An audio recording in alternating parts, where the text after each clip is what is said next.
Surgery లేకుండా sciatica, spondylitis, frozen shoulder కి కేవలం 45 నిమిషాలలో నొప్పి లేని అత్యాధునిక చికిత్స ప్రాణ పెయిన్ క్లినిక్.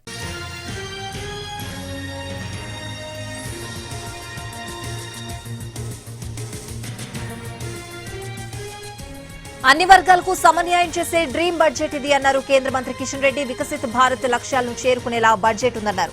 వ్యక్తిగత ఆదాయ పన్ను పరిధిని 12 లక్షలకు పెంచడం చాలా పెద్ద నిర్ణయమని అన్నారు. కేంద్రం ఏ పథకం తీసుకొచ్చినా తెలంగాణ రాష్ట్రానికి ప్రజలకు లబ్ధి ఉంటుందని అన్నారు కిషన్ రెడ్డి.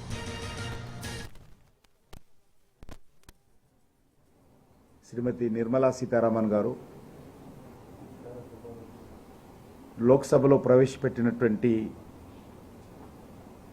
బడ్జెటు గత 3 సంవత్సరాల్లో ఇది పూర్తి స్థాయి బడ్జెటు. నరేంద్ర మోడీ గారి ప్రభుత్వం అధికారంలోకి వచ్చిన తర్వాత 12వ పూర్తి స్థాయి బడ్జెట్ ఇది. మనకందరికి తెలుసు 2014లో వారు ప్రధానమంత్రిగా బాధ్యతలు చేపట్టిన తర్వాత దేశంలో అనేక సంస్కరణలు, కీలకమైనటువంటి నిర్ణయాలు తీసుకోవడం జరిగింది. దేశ భవిష్యత్తు దృష్ట్యా, దేశ అవసరాల దృష్ట్యా,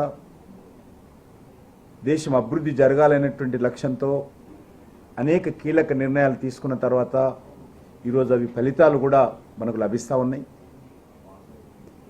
పేదరిక నిర్మూలన కానీ, మౌలిక వసతుల కల్పన కానీ, విద్యారంగ సౌకర్యాలు మెరుగుపరచడం కానీ, అనేక రంగాలలో చాలా స్పష్టంగా ఈరోజు అభివృద్ధి ఫలాలు మనకు కనిపిస్తూ ఉన్నాయి.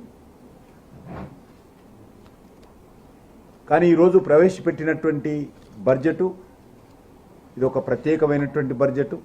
ఇది పూర్తిగా మధ్యతరగతి ప్రజలకు డెడికేట్ చేసినటువంటి వాళ్ళ యొక్క డ్రీమ్ బడ్జెట్ ఇది. ఇది పేదలు, మధ్యతరగతి ప్రజలు, మహిళలు, రైతులు, యువకులు వీరిని కేంద్రంగా ఏర్పాటు చేసుకొని వీరిని లక్ష్యంగా కార్యాచరణ ప్రణాళిక రూపొందించుకొని మరి ప్రవేశపెట్టినటువంటి బడ్జెట్ ఇది. ముఖ్యంగా వికసిత్ భారత్ ఏదైతే లక్ష్యంగా పెట్టుకొని 2047లో మనం ఒక అభివృద్ధి చెందిన దేశంగా ఎదగాలని ఏదైతే భారత ప్రజలందరూ మనం ఆకాంక్షిస్తున్నామో దానికి వేసినటువంటి మొదటి అడుగుది.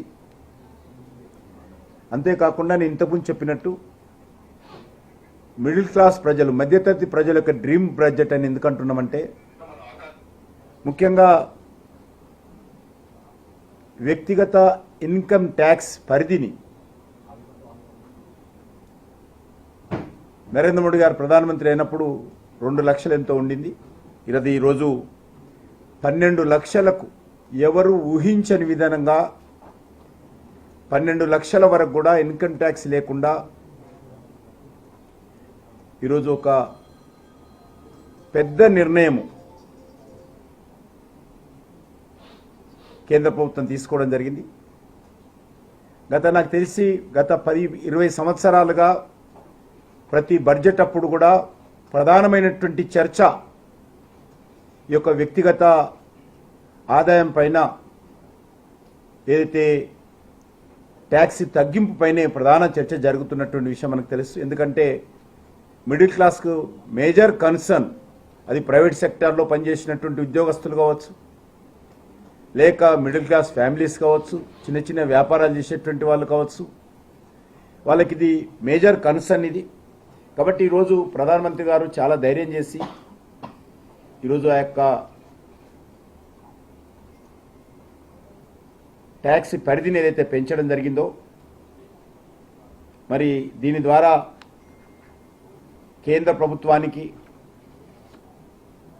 మరి కొంత ఆదాయం తగ్గినప్పటికీ కూడా ప్రజల సంక్షేమం కోసం ప్రభుత్వము ఈ నిర్ణయం తీసుకోవడం జరిగింది. మనకు తెలుసు కరోనా ప్రపంచంలో ఏర్పడినప్పుడు దేశంలో ఆర్థిక వ్యవస్థ మందగిల్లింది. ఆ తర్వాతనే అనేక రకాలుగా అనేక దేశాలలో ఆర్థిక సంక్షోభాలు వచ్చాయి. అనేక దేశాలలో మరి ఎకనామికల్ క్రైసిస్ కానీ ఎకనామికల్ ఎమర్జెన్సీ కానీ ఏర్పాటు చేయడం జరిగింది. అనేక దేశాలు కుప్పగూలిపోయాయి. పాకిస్తాన్ లాంటి దేశాలు, కొన్ని దేశాల్లో యుద్ధాల కారణంగా దాని ప్రభావం ప్రపంచమంతా కూడా మరి ఏర్పడి ఆయా దేశాలు ఇబ్బందులకు గురైనాయి. ఇన్ని సమస్యలు ఉన్నప్పటికీ కూడా మరి అతిపెద్ద జనాభా కలిగినటువంటి భారతదేశము, అనేక సమస్యలు ఉన్నప్పటికీ కూడా మరి ఏ రకమైనటువంటి ఒడిదుడుకులు లేకుండా దేశ ఆర్థిక వ్యవస్థను గాడిలో పట్టి ముందుకెళ్తున్నటువంటి దేశం అంటే ఈరోజు మన భారతదేశం అని చెప్పి నరేంద్ర మోడీ గారి నాయకత్వంలో మనం ఎంచుకోవాల్సిన అవసరం ఉంది. కేంద్ర ఆర్థిక శాఖ మంత్రి